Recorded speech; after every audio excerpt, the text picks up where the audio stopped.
Hi friends, ఇవాల్టి video వచ్చేసి stitching videos అడుగుతున్నారు కదా.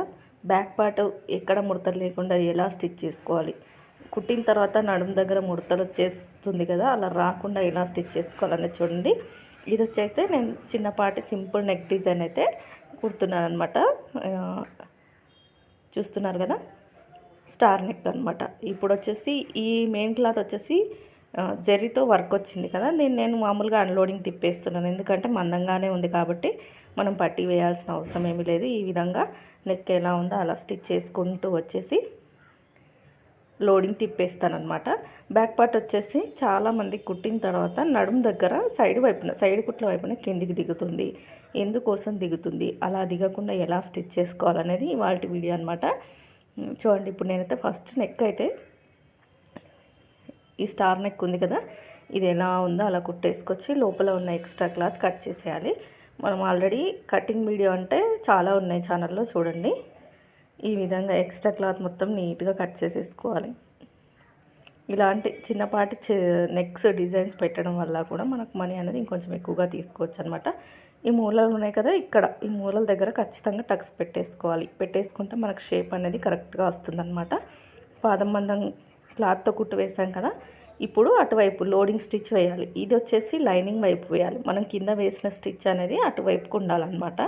క్లాత్ ఎక్స్ట్రా క్లాత్ మనం ఖర్చు పెట్టాం కదా, అది ఈ మూలల దగ్గర వచ్చేసి నీడిల్ కిందకి దింపుకొని పాదం పైకి ఎత్తి ఈ విధంగా షేప్ ఇచ్చుకోవాలి. చూడండి, ఇలా మొత్తం ఈ కింద మూల దగ్గర కూడా ఈ విధంగా షేప్ ఇచ్చుకుంటూ లైనింగ్ క్లాత్ని పూర్తిగా లోపలికి మర్చేసుకొని లైనింగ్ వైపుని స్టిచ్ పడేటట్టుగా కుట్టు వేసుకుంటూ రావాలి. ఈ విధంగా వీడియో చివరి వరకు చూడండి. చివరిలో మీకు మంచి టిప్ చెప్తాను, సైడ్ వైపు బ్లౌజ్ దిగిపోకుండా ముడతలు లేకుండా ఎలా స్టిచ్ చేసుకోవాలనేది. ఇప్పుడు వచ్చేసి పై వైపున ఇంకొక స్టిచ్ వేయాలి. లైనింగ్ లోపల వైపుకి వెళ్ళిపోయింది కదా, పై వైపు నుంచి ఇంకొక స్టిచ్ అయితే వేసేసుకోవాలి. దీనికి పైపింగ్ కూడా వేసుకోవచ్చు, నెక్ పట్టి కూడా వేసుకోవచ్చు. కాకపోతే ఇది మందంగానే ఉంది కాబట్టి ఇలా కుడితే కూడా నెక్ అనేది నీట్గా కనిపిస్తుందండి. షేప్ అనేది కరెక్ట్గా ఉంటుందన్నమాట. ఈ విధంగా పై వైపు నుంచి స్టిచ్ వేసుకుంటూ రావాలి. ఈ మూలల దగ్గరకు వచ్చేసరికి సేమ్ ఇందాక ఎలా అయితే పాదం లేపి మనం మూలలు తిప్పుకున్నామో సూది కిందకి దింపుండాలి.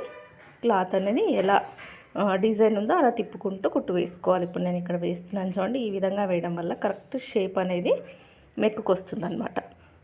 ఇలా మొత్తం కూడా ఇలా వేసుకుంటూ రావాలి. ఈ విధంగా చివరి వరకు వేసేయాలి. చాలా ఈజీగా సింపుల్గా స్టిచ్ చేసుకోవచ్చు అండి. మంచి మంచి డిజైన్స్ స్టిచ్చింగ్ చేసుకోవచ్చు.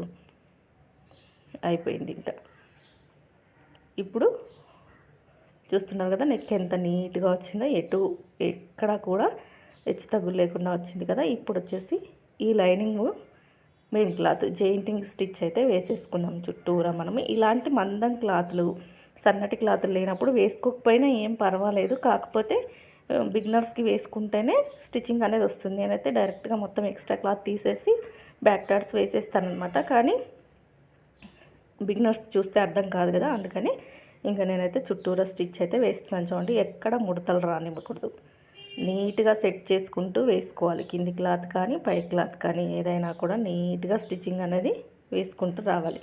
చూసారు కదా, ఈ సైడ్ వైపు నాకు కొంచెం తగ్గింది, ఏం పర్వాలేదండి, అది కుట్లలోకి వెళ్ళిపోతుంది. నేను ఎక్స్ట్రాగా కట్ చేసి ఉండను అక్కడ, అందుకే తగ్గిందనమాట. మీరు ఎక్స్ట్రాగా కట్ చేసుకోండి. మొత్తం లైనింగ్ క్లాత్ కంటే కూడా చుట్టూరా మెయిన్ క్లాత్ ఎక్స్ట్రాగా కట్ చేసేసుకొని ఎక్కువగా ఉన్న క్లాత్ మొత్తం తీసేయాలి. ఈ విధంగా మొత్తం తీసేస్తున్నాను చూడండి. ఇక్కడ నేను ఎలాంటి స్పీడు పెట్టలేదు, ఎలాంటి స్లోగా పెట్టలేదు అనమాట. నేను ఏ విధంగా అయితే స్టిచ్ చేశానో అదే స్పీడ్తో పెట్టేశాను. ఇంకా తర్వాత వాయిస్ ఇస్తున్నాను. అక్కడే వాయిస్ ఇచ్చి స్టిచ్ చేయొచ్చు, కానీ రోడ్ సౌండ్, వెహికల్ సౌండ్ అస్సలు డిస్టర్బెన్స్గా ఉంటుంది. కాబట్టి ఫస్ట్ వీడియో తీసిన తర్వాత నెక్స్ట్ నేను వాయిస్ అనేది ఇస్తున్నాను అనమాట. ఇప్పుడు అయిపోయింది కదా మనకి. చూడండి, ఇప్పుడు వచ్చేసి బ్యాక్ డాట్స్ వచ్చేసి ఎలాంటి మార్కింగ్ అవసరం లేదండి. షోల్డర్కి ఎదురుగా వేసేసుకుంటే సరిపోతుందన్నమాట. ఇప్పుడు చూడండి, మనకు నడుము పాట అనేది సమానంగా ఉంది కదా. ఇప్పుడు మనం ఈ డాట్స్ వేసేసరికి సైడ్ వైపు దిగుతుందన్నమాట కొద్దిగా. చూడండి, 1/2 ఇంచ్ ఫోల్డింగ్ మీద 1/2 ఇంచ్ గ్యాప్తో వేస్తున్నాను, అంటే 1 ఇంచ్ డాట్కి వెళ్ళిపోతుందన్నమాట. ఇటు పక్క కూడా సేమ్ అలానే షోల్డర్కి ఎదురుగా 1/2 ఇంచ్ గ్యాప్తో వేసుకుంటూ రావాలి. ఇలా పొడవు వచ్చేసి ఒక 4 ఇంచుల పొడవు వేసాను. మనం నెక్ డీప్ని బట్టి వేసుకోవాల్సి ఉంటుందన్నమాట. ఇప్పుడు చూడండి, బ్యాక్ పార్ట్ అనేది మిడిల్కి మర్చేసుకొని మీరు చూస్తే గనక సైడ్ వైపుకి క్లాత్ అనేది దిగిపోయి ఉంటుందన్నమాట. మనం ఇలాగే ఇప్పుడు బ్యాక్ పార్ట్ అతుక్కున్నాం అనుకోండి, ఏమవుతుంది, ఈ పక్క ఇలా కిందికి దిగిపోయి ముడతలు వచ్చేస్తుంది అనమాట. ఆ కొంచెం ఒక 1/2 ఇంచ్ క్లాత్ ఇలా క్రాస్గా బ్యాక్ డాట్ నుంచి తీసేయడం వల్ల చూస్తున్నారు కదా, ఈ చిన్నపాటి క్లాత్ తీయడం వల్ల బ్యాక్ పార్ట్లో ముడతల్ని చాలా వరకు తగ్గించవచ్చు అనమాట. ఇది చాలా మంచి టిప్ అండి, మీరు యూజ్ చేసుకుంటారని అనుకుంటున్నాను. నేను కటింగ్లో తీసేస్తుంటాను, కానీ వీడియో కోసం ఈ బ్లౌజ్ తీయలేదన్నమాట. ఇప్పుడు చూడండి, నేను 1.5 ఇంచున్నర వెడల్పుతో పట్టి తీసుకొని బ్యాక్ పార్ట్కి అయితే వేసేస్తున్నాను. మనం డాట్స్ వేసే దగ్గర ఖచ్చితంగా టక్స్ అయితే పెట్టుకోవాలండి.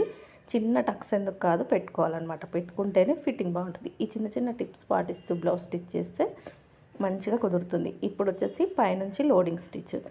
ఈ వీడియో మీకు నచ్చితే లైక్ చేయండి, షేర్ చేయండి, సబ్స్క్రైబ్ చేసుకోండి. వీడియోస్ చూస్తున్నారు కానీ సబ్స్క్రైబ్ చేసుకోవట్లేదు. చూడండి, చివరి వరకు పైన లోడింగ్ స్టిచ్ వేశాను కదా. ఇప్పుడు ఇది ఇలాగే డైరెక్ట్గా మర్చేస్తారు చాలామంది, కానీ ఇప్పుడు నేను మర్చాను చూడండి. అలా ఒక ఫోల్డింగ్ చేసిన తర్వాత హెమ్మింగ్కి మర్చుకోండి. ఒకటే పొర మీద మనం మర్చేస్తే కొన్నిసార్లు కస్టమర్ బ్లౌజ్ లూజ్గా వేసుకున్నా కూడా వీప్ పార్ట్ అనేది పైకి లేసినట్టుగా కాకుండా కరెక్ట్గా కూర్చుంటుంది అనమాట, మనం డబల్ ఫోల్డింగ్ చేయడం వల్ల.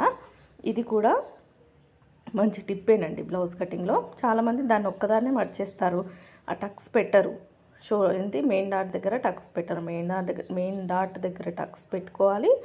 ఇలా డబుల్ ఫోల్డింగ్ మీద హెమ్మింగ్ పట్టి వేయాలన్నమాట. ఇలా మందంగా వేయడం వల్ల బ్యాక్ పార్ట్ ఫిట్టింగ్ బాగుంటుంది. చూడండి, నాకైతే కొంచెం జలుబు చేసి జ్వరం ఉండడం వల్ల గొంతు అనేది కరెక్ట్గా రావట్లేదు అనమాట. అయినా కూడా చిన్న వీడియో. ఈరోజు వచ్చేసి ఈ బ్యాక్ పార్ట్, రేపు వచ్చేసి ఫ్రంట్ పార్ట్, తర్వాత వచ్చేసి హ్యాండ్స్.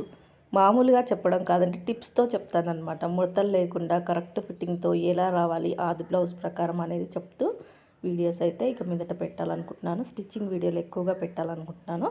నేర్చుకునే వాళ్ళ వల్ల నాకు కొంచెం టైం సెట్ అవ్వట్లేదు అనమాట. చూడండి, ఇప్పుడు మనకు బ్యాక్ సైడ్ అనేది చూసారు కదా, స్కేల్ పెట్టి గీసినట్టుగా ఎలా వచ్చిందో స్ట్రేట్గా. చూడండి, ఇంత నీట్గా వస్తుంది. ఈ వీడియో మీకు ఎంతో కొంత యూజ్ అయిందంటే మాత్రం చిన్న లైక్ ఇచ్చి వెళ్ళండి. వీడియో చివరి వరకు చూసిన ప్రతి ఒక్కరికి థ్యాంక్ యూ సో మచ్ అండి. రేపు ఫ్రంట్ పార్ట్ వీడియో పోస్ట్ చేస్తాను.